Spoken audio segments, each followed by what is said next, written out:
Okay, I think we'll start. Hello, everyone. Hope you enjoyed visiting the booths, and some of you might have said hi to Byron in the Climate 200 booth and Kiera in the Marque Lawyer booth. So welcome, everyone, to this session, and it's about the key support pillars for community politics.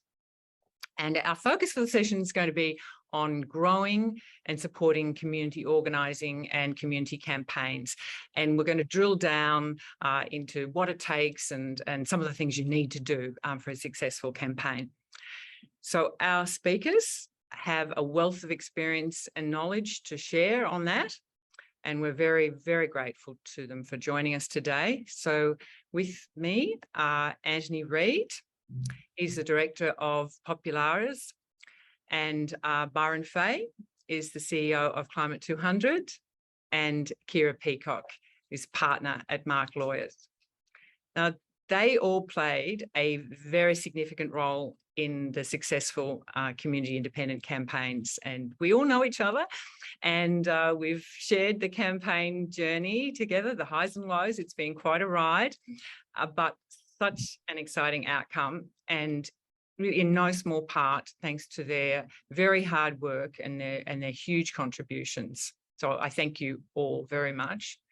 So Anthony was Karen Phelps's campaign manager when she won the by-election in 2018, and then Zali's campaign manager when she won in 2019, and in 2022.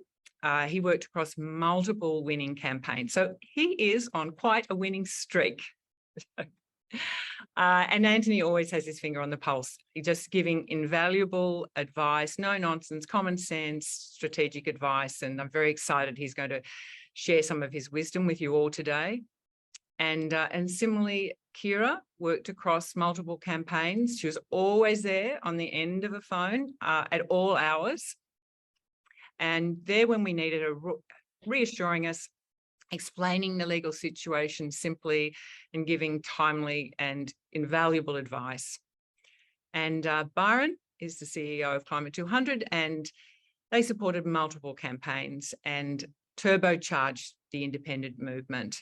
So Byron has done an amazing job in this pivotal role, handling the complexities and steering Climate 200. Yeah, there we go.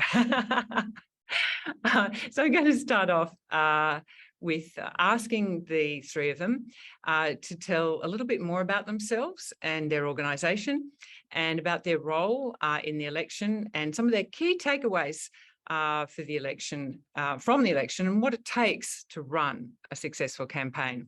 So I'm going to kick off first with Anthony. Thanks, Tina, and thanks to Byron and also Kiera. Nice to see you all again in a format that we've gotten used to, I think, a fair bit this year. So, and hello to all of you. I kind of, I think as Tina's indicated, the role that I've played as a campaign manager and advisor across multiple independent campaigns, and in the last cycle worked really closely again with Zali in her re-election bid, but also Wentworth, North Sydney, McKellar, and then my team also worked with Kooyong as well, and also towards the end with Curtin as well.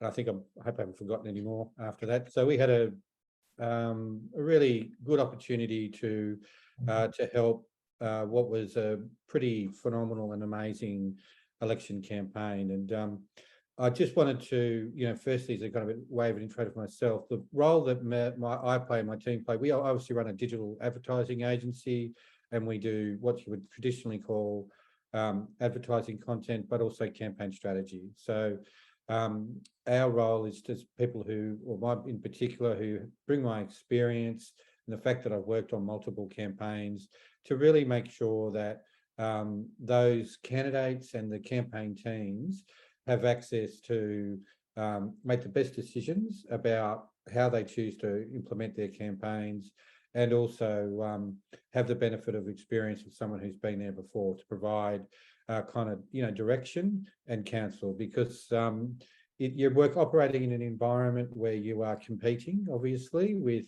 both the major parties, and also dealing with media, and so a range of really well-resourced and highly experienced operators is who you're competing with in these campaigns.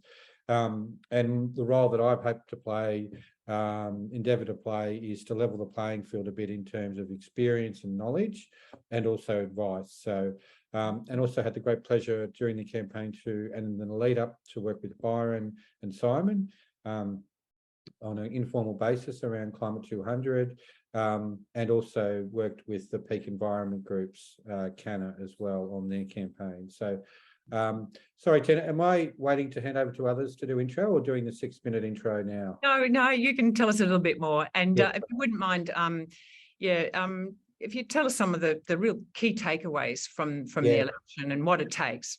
Yeah, 100%. So, look, there's broadly speaking, it needs an engaged community that is, absolutely engaged, involved, and motivated, and wanting to win and wanting to campaign. I mean, that's the fundamental key. And then matched to that needs to be a candidate and a focal point for the campaign, which is a campaign team, a candidate and a campaign team that are actually able to harness all of that energy and enthusiasm and direct it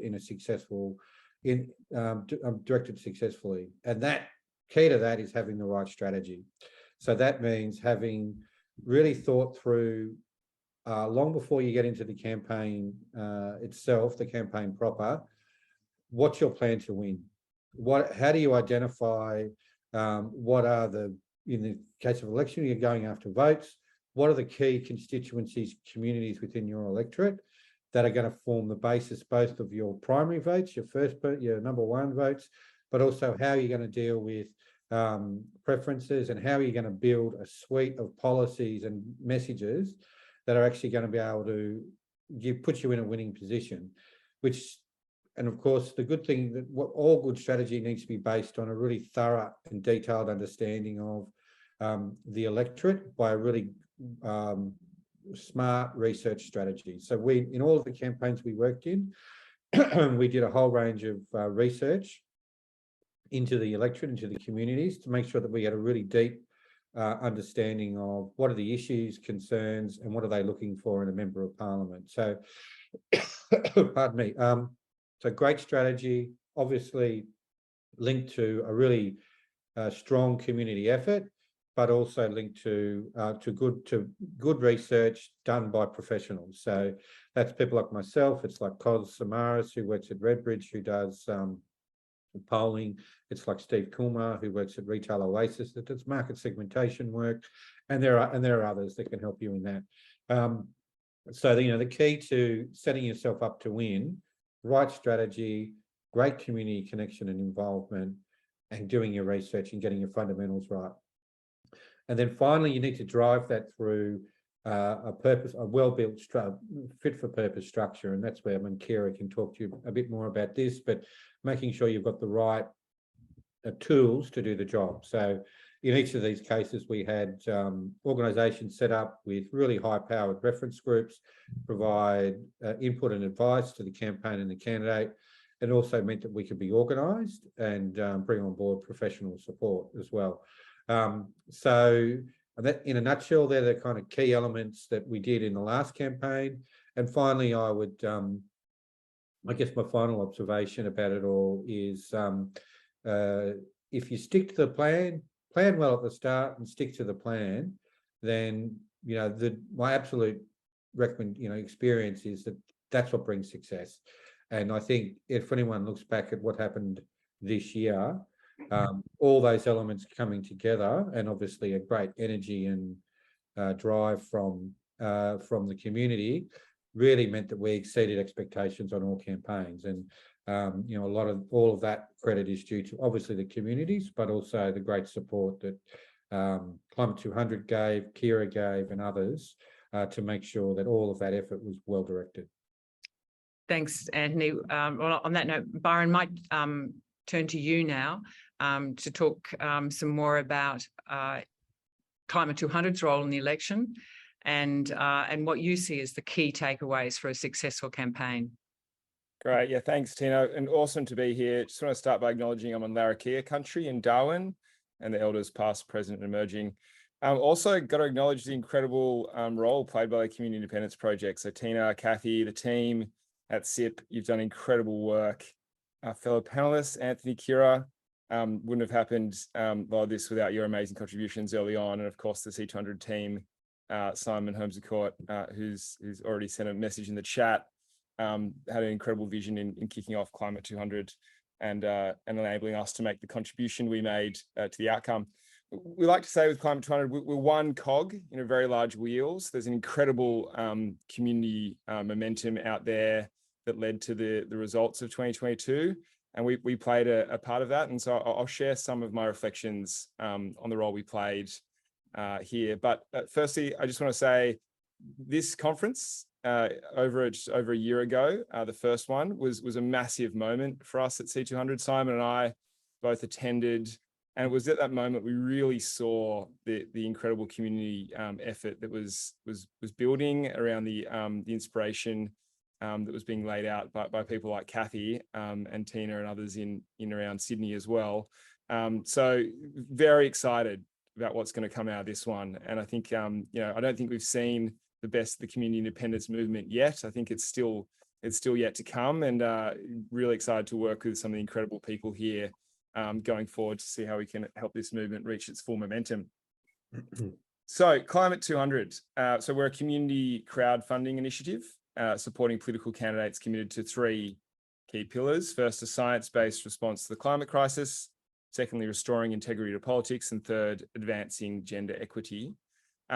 So there was a successful test run in 2019. Simon wanted to see what could be achieved if we had a longer lead time in 2022, springboarding off the success of Zali, Helen, Andrew, and Rebecca. So the vision was to, again, see if we could leverage climate philanthropy into politics.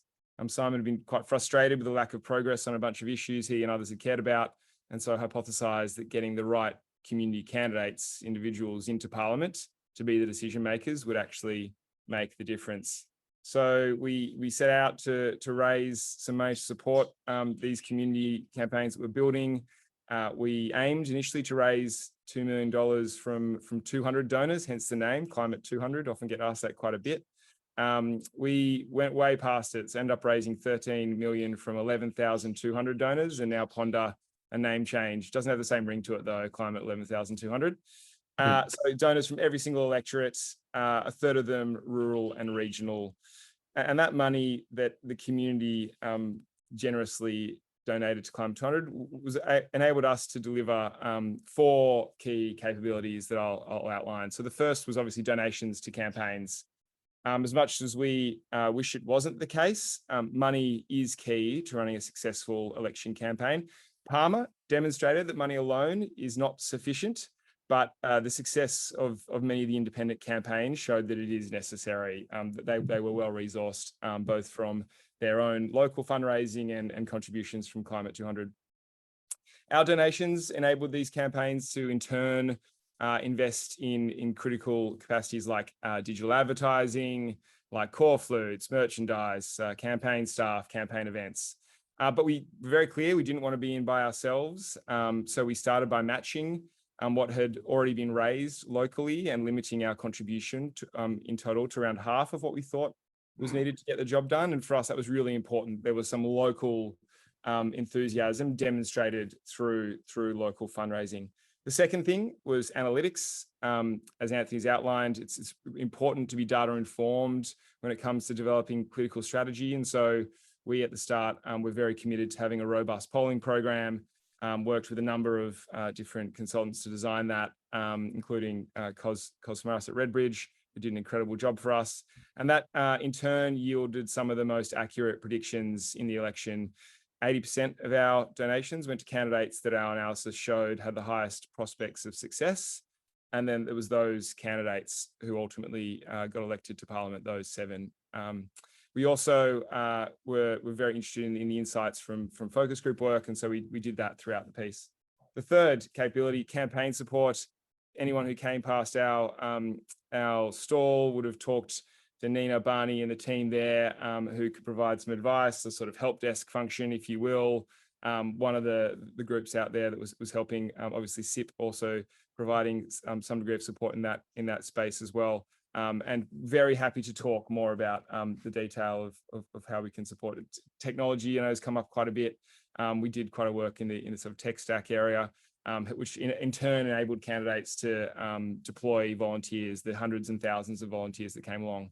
And the fourth thing we provided was strategic communications. We've got a talented team of creators here at Climate 200. So we developed a podcast, 16 podcast episodes, 87 videos, 1,300 social media ads, also had a social influencer campaign, reached about 2 million people. That was all sort of contextual building, plowing the turf to allow these campaigns to be successful. I'll stop there, Tina, but I'm sure I'll come back and wrap it on at some other point.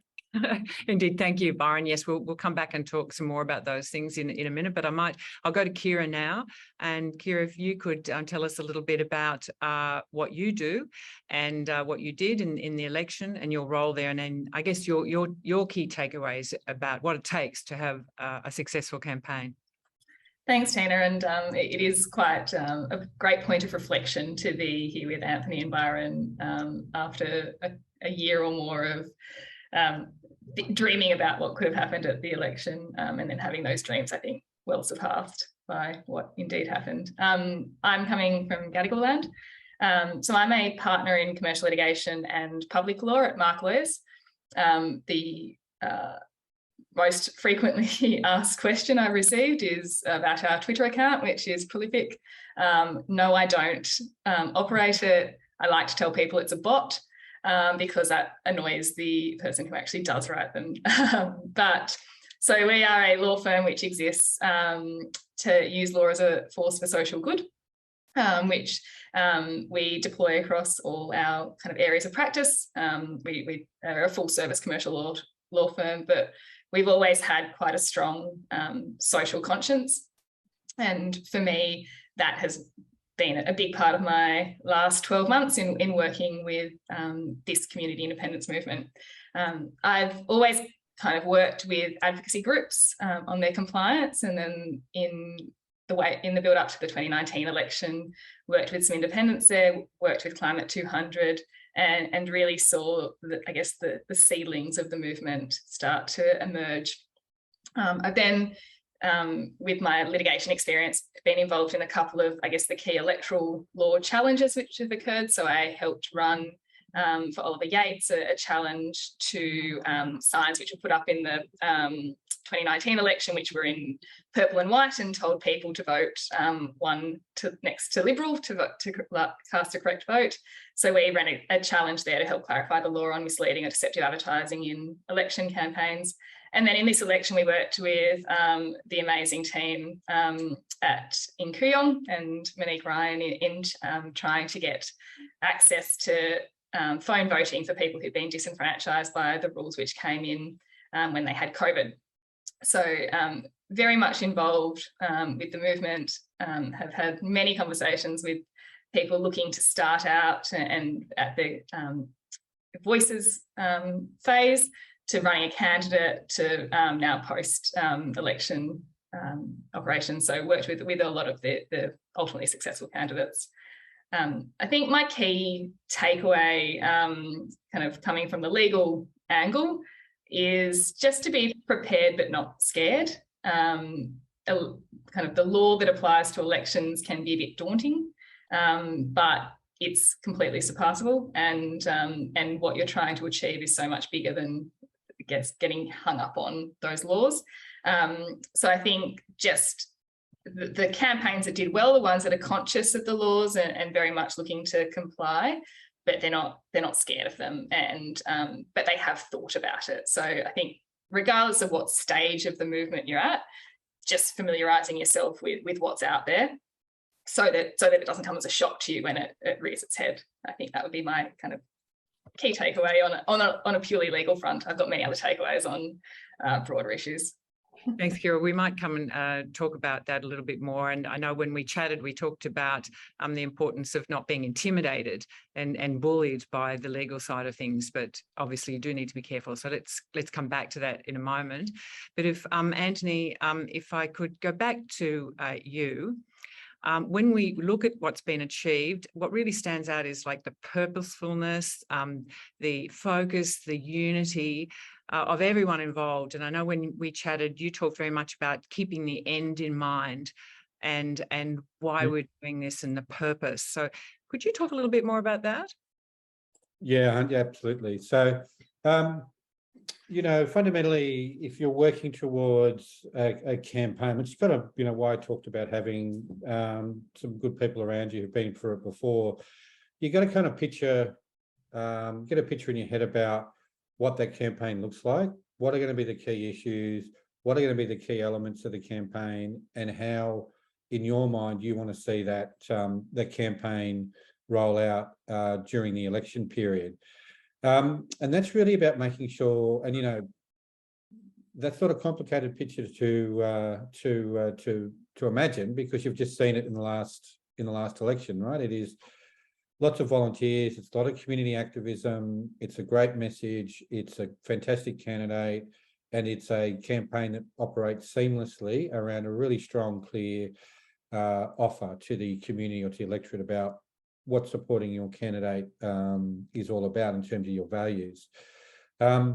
So, you know, with that in mind, you know, you need to, all the work you're going to do in the lead up to the campaign, it should be with a really strong picture in mind about what your campaign is going to look like. And that means, you know, really importantly, what are the key issues? So, you know, it was, you know, people often, when they're looking and judging political candidates and movements, and is they ask first the fundamental question: what's their motivation? Why are they doing this? What's the reasoning about, you know, why they're working to this particular end? And you know, that was a very simple answer in the last federal election. People cared very deeply about the fact that the Liberal Party had abandoned science on climate and was really cynically using their opposition to action on climate for electoral reasons, it was not good. It was, in their mind, it was good politics, but it was definitely bad policy, as we all well know.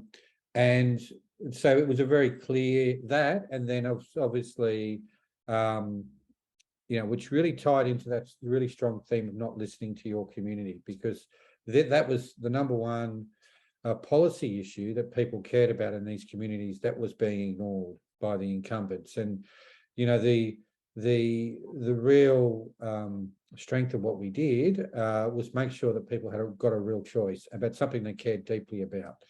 And I would counsel anyone who's thinking about going into state elections or working in other communities to have a really good understanding of what are the issues that are not being adequately addressed by the incumbent. And that was really a key driver of why people were looking for an alternative at a federal level, and along, of course, integrity as well. And I'm not going to spend too much time on that, except people saw all of the scandals and just saw that they made a judgment that their member of parliament wasn't acting in their interest, was acting in another interest, which is not the interest of the electorate or the community.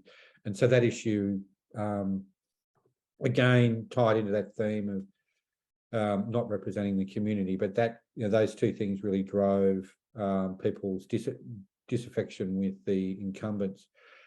So when you're doing things now, I mean, one of the important things is to make sure that you're dealing with the kind of central core issues that people are driven and motivated by in the community. So it's about really thinking through and listening and doing. That's why the voices process that Cathy McGowan and the Indi team kind of pioneered was such a critical element to our success at the last federal election, because that's driven out of a real listen first approach to politics. And, you know, that, I think, when you're designing these structures and doing the work that you're doing, that's a really critical component, both in terms of giving people confidence to get involved in your movement, but also, again, back to that research point, giving you a really deep understanding of what the motivators of people are going to be in those electorates. And I might just also just want to address that question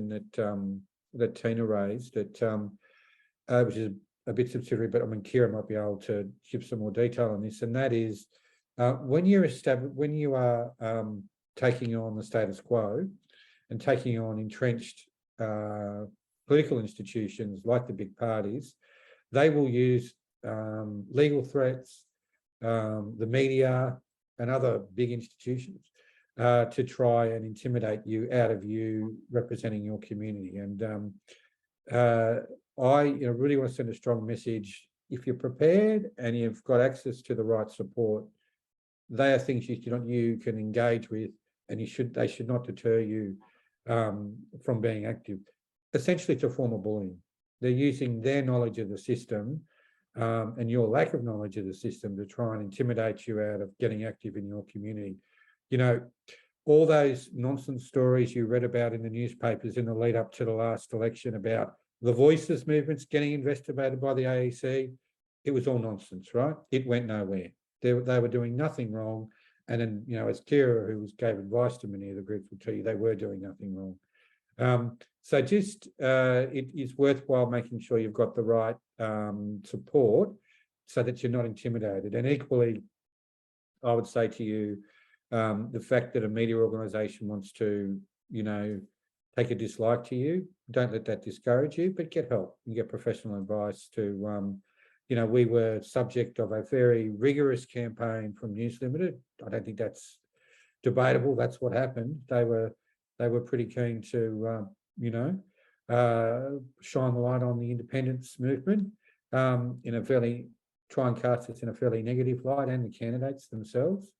Not all journalists at News Limited, but certainly a majority. And I just simply say to you, don't be intimidated by that.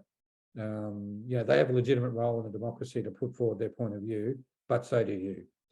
And there are plenty of other media organisations who'd be happy to give you a fair go when it comes to getting your voice out.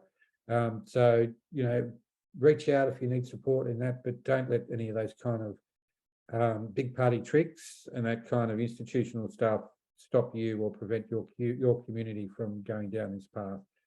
You just need a bit of advice and support, and you know, we'll help. You can handle those challenges quite easily.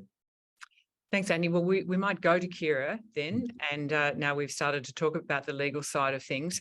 So what can go wrong, and how can risk be mitigated? If you've got any practical examples, and also how can community organisers get across the legal compliance issues easily? Like, you know, what should they avoid? And obviously they want to focus on the main game, you know, and not to be distracted by the legal side of things, but it's still important. So what kind of legal support do they need? I tend to divide the legal support into two, I guess, parts. One is the proactive and one's the reactive. The proactive is the compliance, the setting up the campaign vehicle that Anthony mentioned, and just ensuring that kind of you are in a position to be able to comply with the laws and that you're prepared for that. The reactive is more the dirty tricks and how you meet that. So on the proactive side, I think it's important to put into context what you're trying to achieve and what stage of the journey you're at. So if you're a kind of kitchen table conversations, your compliance looks a lot different to a campaign vehicle. So don't feel like if you're at that early stage of your journey that you need to go away and get kind of, you know, spend money on getting legal advice to be able to do what you're wanting to do. Where that comes in, if it's necessary, is kind of at the more, I guess, advanced stages of the campaign. I don't want people to be intimidated by feeling like they need to have all that at the start. Then, and I think on that, the electoral commissions are very good at communicating to people what they need to be thinking about. We've popped in our Marque Lawyers Expo booth a bit of a checklist on things to consider, and that covers off Victorian and New South Wales elections as well as Commonwealth. And that's got links to the various kinds of boring, I'll call them compliance issues to think about. So, understanding if you need to authorise your material, understanding what donation laws might apply to you, and how you deal with money coming in and money going out. So I think use that as your first point of call, and just understand, what is the law that applies? Also, what is my entity? Am I a campaign vehicle? Am I a third party? Just look at the website, see which one fits your operations at the moment, and then just look at what applies to that organisation. I think to make it easy, have one person in your group who's across that. Then you've got that knowledge, that they're forming a view about what needs to happen, and they can be the go-to person within the organisation rather than trying to have everyone deal with every aspect of it. And they can also develop then a bit of a risk profile and work out the times at which you might need to go and get extra help, whether that's by approaching the Commission directly, and they can be quite helpful, or if it needs to go to an external lawyer or someone with a bit more experience in the political system. Then I think also as another general rule, being proactive, just have a record, a spreadsheet where you record all your expenditure and everything coming in, who's given it and when. Even if at the time that you're getting it, you're not required to disclose the information, it just gives you, you've got that set up then if you start to become more of a substantive organisation down the track, and you don't need to go back and try and recreate some of those issues. Then I guess then the key question is, do I have to set up an entity to run what I'm willing to do? My guidance on that is think about, are you going to be fundraising and bringing in money? Or are you just going to be a kind of group of people, voices of, kitchen table conversations, not really looking to bring in money or spend money on the campaign? If you're in that level, then you probably don't need to worry too much about setting up an entity. It's when you're starting to be a bit more substantive that you might want to consider it. And the benefits of having that, a lot of people come from I guess a professional background. They're used to companies, they're used to how they operate. They know that you have directors and you have a constitution which sets out how it's all going to run. You have a set of accounts. It makes it, I think, a much more streamlined way of operating a campaign. I think that was Anthony's experience as well. All these people are used to dealing with that kind of structure rather than just having a bit of an amorphous blob of people and not knowing who's kind of got the control or the final say on what's happening.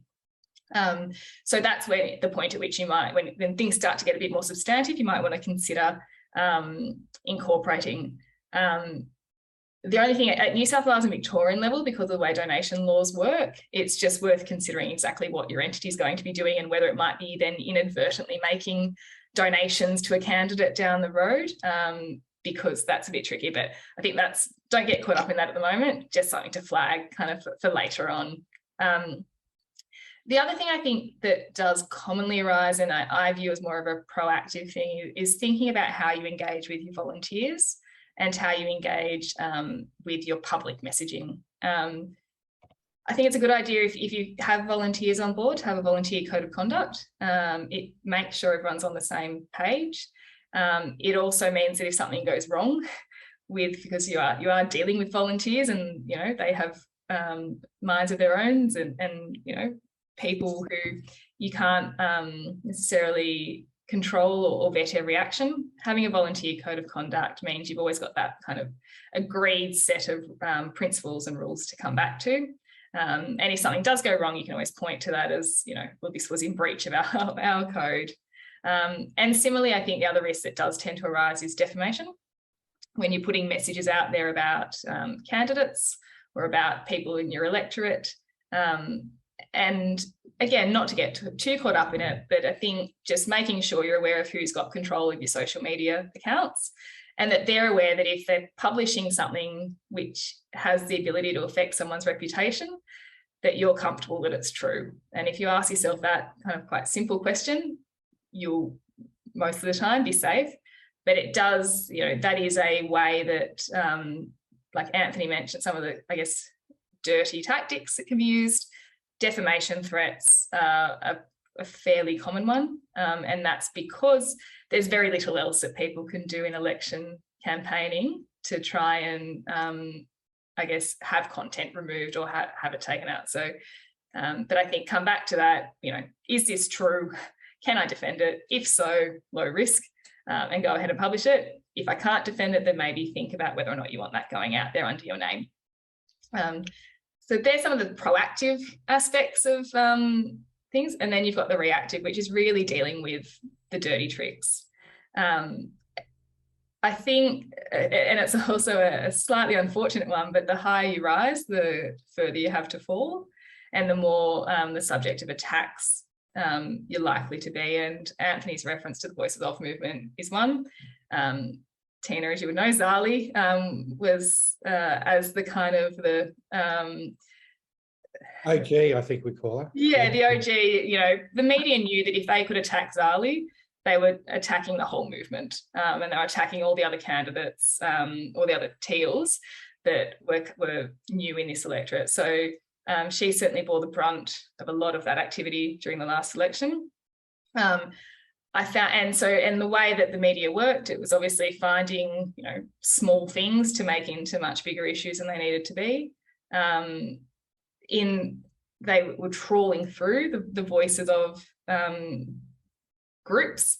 I always found it slightly odd that they were attacking the voices of to try and attack the candidate that was elected, and they would often refer to people having supported Get Up or Extinction Rebellion or other climate advocacy groups, and as if that was some kind of a negative, when the whole election was being fought on, or in these seats was certainly being fought on climate. But positioning people as climate extremists was certainly one line of attack that the media sought to do. That, and so I think, you know, you can't stop that. It's going to happen. And as I said, the more successful you are, the more it is likely to happen. There was definitely a turning point when the media and I think the major parties realised that this movement had a real potential to take seats. And that's when we saw the media campaign shift from being quite supportive and quite flattering to actually trying to being used sometimes as a vehicle for attacks. As I said, you can't stop it, but you can be aware of it, and have that, I guess, toolkit of people that you know you can call that will help you if you are the subject of that kind of attack. So that may include a lawyer, it may include someone like Anthony, it may include I guess, media advice. That we often worked together to work out what is, you know, because sometimes the legal response may not actually be the best response.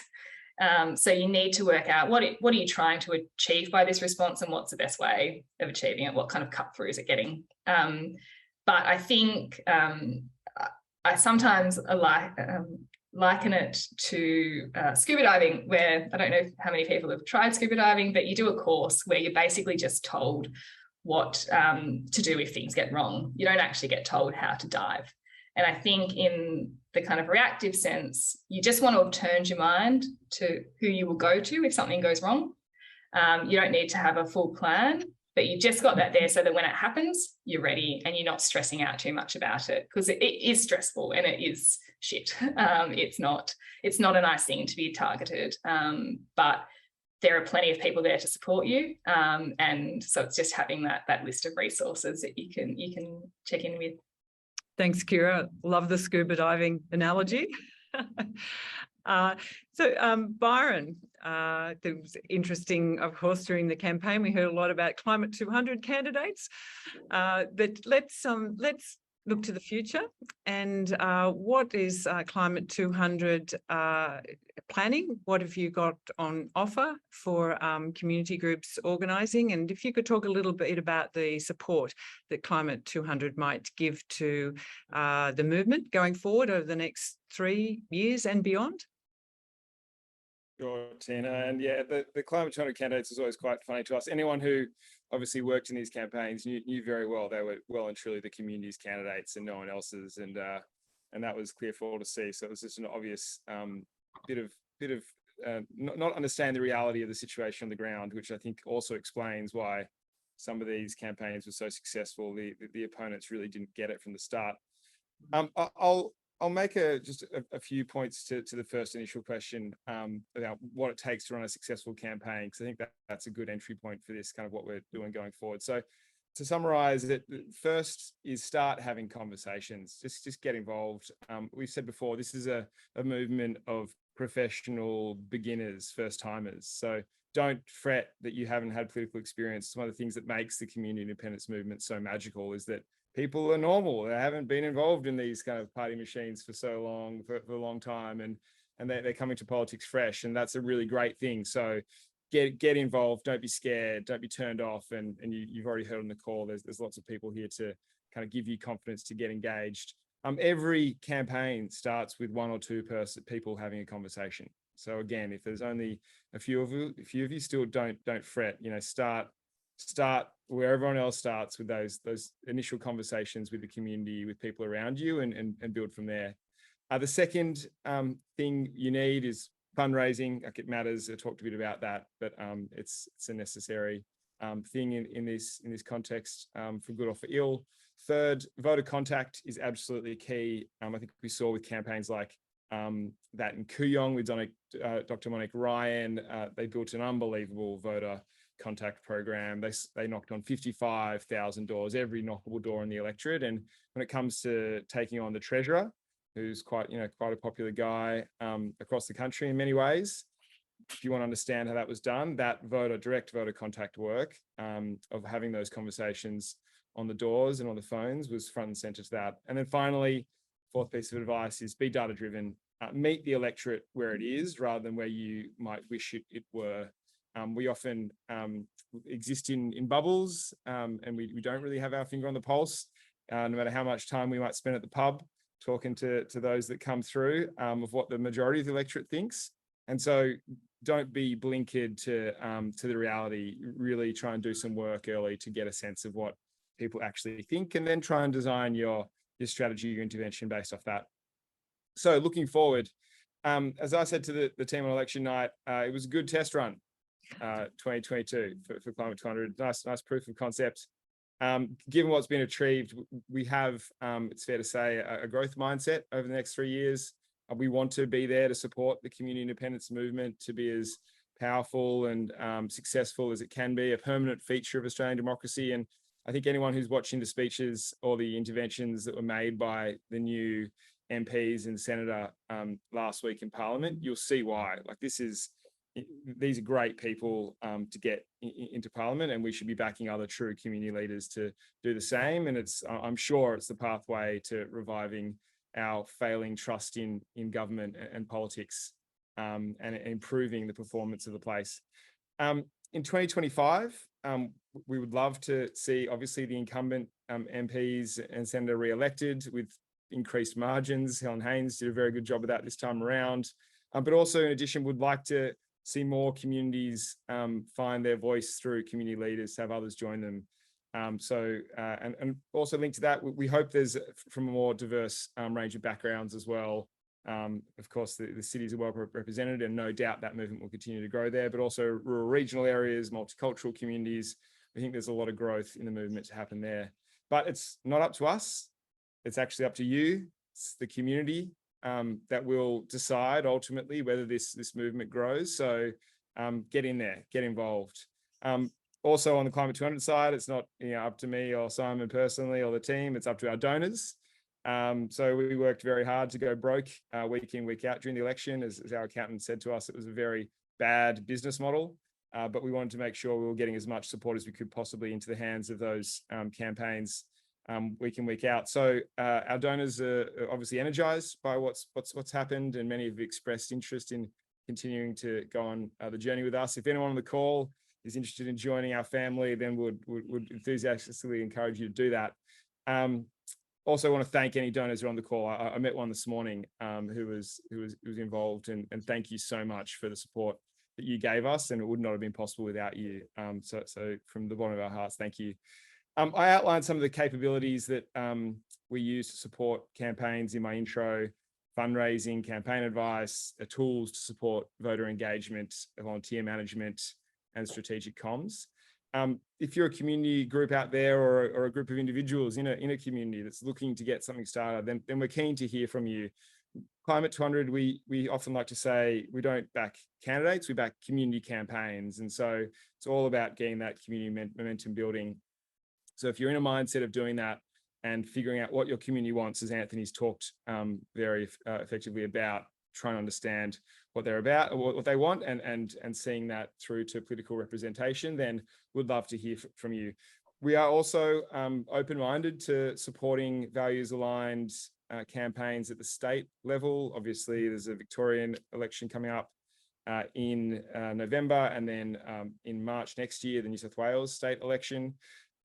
Some community campaigns are already emerging in both Victoria and New South Wales. So if you do a bit of a scan of the news, you'll see some of the media around them. We've actually initiated some of our process of doing some polling in Victoria, and it shows there's lots of interest from the community down there at a state level of continuing the momentum we've been seeing at a federal level. So if the community continues to activate there, I'm sure there'll be some really competitive campaigns emerging there.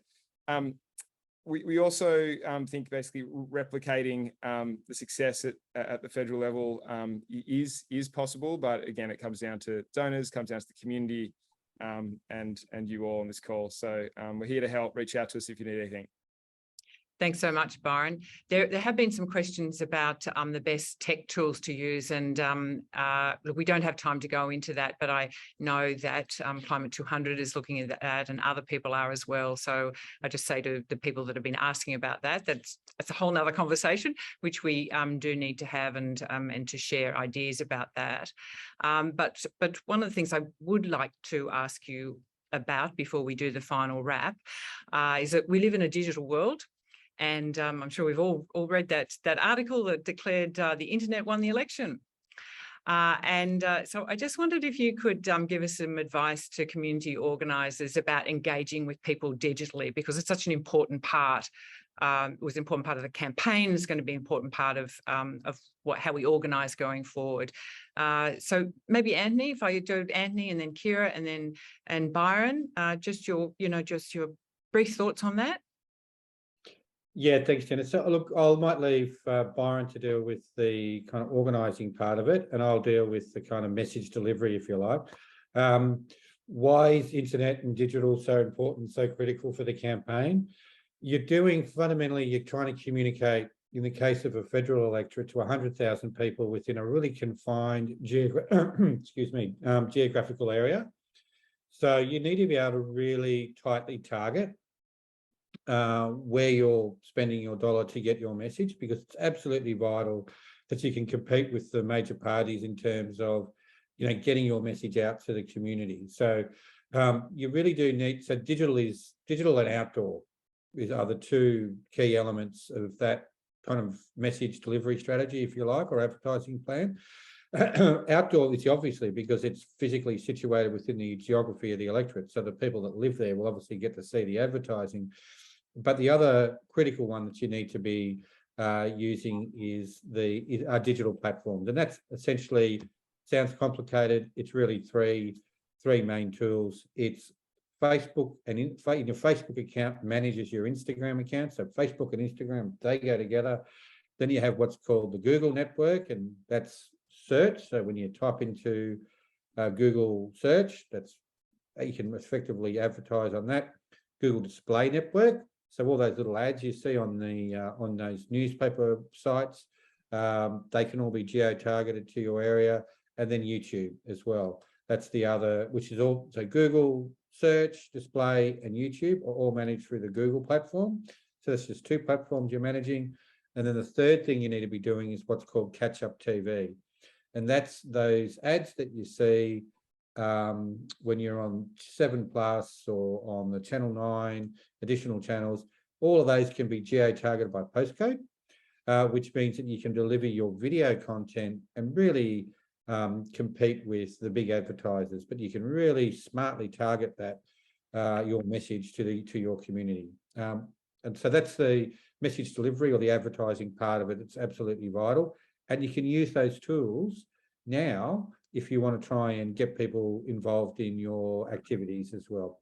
They're very cheap and very cost effective. Byron, I'll hand over to you to talk about the community organising part of it. Thanks. Sure, Byron? Thanks, Anthony. Thanks, Tina. Yeah, COVID was such an interesting time to be having these campaigns kicking off. And yeah, I remember well, we were all locked down for large portions of it. Sometimes we were let out, but obviously there was still a concern about COVID. And so the vast majority of the organising happened online. And I think it kind of taught us some good lessons. Obviously, we can collaborate virtually online without having a fear of how much distance there is between us. And so particularly when it comes to rural regional electorates, where there are some real challenges around the size that you're going to face, I think the lessons from the COVID times ultimately can help level the playing field there for you. And we saw, some incredible work done using these tools. We obviously know Zoom, we're on it now, but Slack, WhatsApp, Signal used to great effect to get people communicating and working on things. And often it was also knowledge exchange from other sides of the country. Like I know Tina spent a lot of time with Kirsty and others over Zoom, and Kathy and others did as well, over Zoom, talking in great detail about their experiences and sharing lessons from that, as did Kiera and Anthony. So you have ability to access these resources and these lessons in a way that you may not have before. The other thing to say is that obviously social media was really important, and Anthony's talked a bit about the kind of technical side of the advertising around that, but there's also an ability to use social media to do organizing. So we sort of say everyone with a social media profile is an influencer or is an organizer. So you can be out there promoting the idea of the community group you're associated with, or the candidate if they've emerged, through your own social media profile. And that is a real way to engage people. And it's important not to forget that and use it to engage people in these campaigns. Our contribution to that, I talked briefly about this, was a social influencer strategy we executed on to try and engage youth demographics. They're a very hard to reach segment, but as we know, that they're often online. And so our team dreamt up the It Takes 3 social media campaign, which was around communicating the message that if we just selected 3 more pro-climate, pro-integrity, pro-gender equity, political independents, community independents to the crossbench, that we would very likely see policy change. And so it has been. And that was very successful. Launch video by the band Lime Cordiale, if you remember them, a bunch of other influencers helped to spread the word that we engaged through a series of briefings, and had a reach of around 2 million people in the end who were kind of given this message. And Simon has a nice anecdote. He really knew the campaign was hitting its straps when his daughter's birthday party was happening, and one of the conversations you overheard was, have you heard about, it only takes 3 new climate independents to have policy change, being said to him, which is a real moment, which is a really great sign of the fact it was hitting the mark. Also on, when it comes to, organizing online and advertising online, something Anthony touched a bit about this morning, but I'll make a bit more of a comment on it, is the importance of data in that. So having some ability to kind of target what you do so that you're being as efficient as you can. Our hunches are often wrong in politics. Come from the guy who got, Brexit, Trump, and the previous federal election here wrong. Hunches don't mean much. So it's good to be data informed. And so wherever you can, try to build in some sort of data into your strategy, thinking about how you're going to pursue your digital advertising campaign. Thank you, Byron. And Kiera, do you have some thoughts you can add to that? I I inherently look at things from a risk perspective, and so just harks back to being aware of, you know, what your reach is and what you're producing and whether or not it's defensible and whether or not you're happy with what's going out. And also, you know, it was interesting in this election with the new forms of social media communication and the types of advertising that was going on. It raises some quite unusual authorization issues. For example, you know, does a TikTok need to be authorized, and how do you do it? So just turning your mind to that and being aware that you are, when you're engaging in the political world, there might be laws that apply to you, and you just need to have a look and think about how they might work. And also probably the Electoral Commission's grappling with it just as much as you are when it's quite novel. Thanks, Kiera. Well, we're coming to the end of this wonderful discussion. So I might just ask the three of you in turn to sum up and give us your top tips for community organisers and community groups for the next 3 years. So, Byron, I'll start with you. Sure. Just before I do, yeah, Kiera's point about TikTok also reminds me, you know, digitally, video is now king, everybody. So when it comes to good, engaging content, the kind of age of like a static photo or image is kind of, you know, very quickly going past us. So think about it through video lens and how you're going to do some good video. You know, if you've got an iPhone, you can do videos. A lot of useful tools on TikTok or Instagram that allows you to do that at low cost. So don't forget about that. In terms of summing up, yeah, so my overarching message here is think of this election as a launch pad, not a landing zone. You know, if you tuned into Parliament last week, you'd been blown away by how constructive, interesting, you know, inspired the people who are now there representing their communities as independents are, and the contributions they made to the climate bill, obviously welcomed by the government, respectful, constructive interaction there. Thank God. Who would have thunk it in Parliament? And I think we need to make this a permanent feature of how Australian parliaments operate. So if you feel like your local member does not act in accordance with your values and those around you, then it's time to do something about it. If you have neighbours, get them over, make a plan, work together, build your own community independence group. There are heaps of tools at your disposal through SIP, the Commons Library. Organisations like Climate 200 are here to help you succeed. The time is well and truly now. Don't leave it too late. Don't wait until a couple of months out. If you're really serious about giving a federal election a crack, then you kind of need to start now. Go have those kitchen table conversations, build up your awareness of what the community cares about, and start building that community power to make a change. Thank you. And Kiera, your parting thoughts for everyone? I think over the course of any campaign, there'll be times where you're really in the weeds, whether it's compliance, whether it's the attacks you're suffering or something else.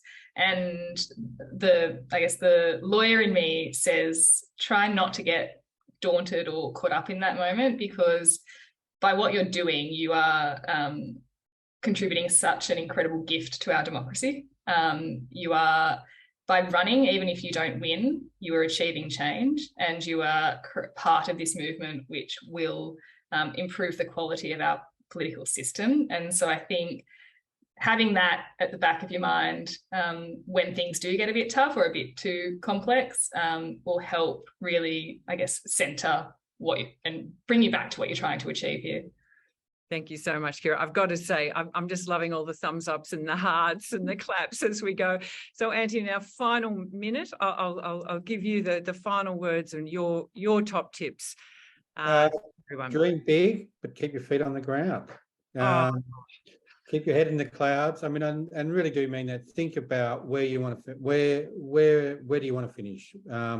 What's the issues and the campaign that you want to run, but also, so dream big, be ambitious, think about how you can what you can actually achieve, and imagine what that's been like, but then very much have your feet on the ground, get organised, have a written down plan, get some help from people like Kiera and Byron and the other fantastic people around the movement, to make sure you've got a great plan in place. And no doubt I'll look forward to meeting many of you over the next 3 years. Oh, thank you so much. And thank you to all of you. Thank you, Kiera. Thank you, Byron. And thank you, Anthony. And just let's leave on those words of Anthony's, dream big. It's just been such a pleasure and such a fantastic conversation. Thank you. And so to everybody, oh my God, look at those hearts and the claps, and they love you. So if I could say to everybody, oh my, I can't stop. Oh no, look at that, it's so gorgeous. But we're going to have to stop and ask everyone to go back into the lobby, and where you'll see Jill. And then of course, our next fabulous session is with Kathy and with David Peacock, and we're going to talk about getting more independents into the Senate.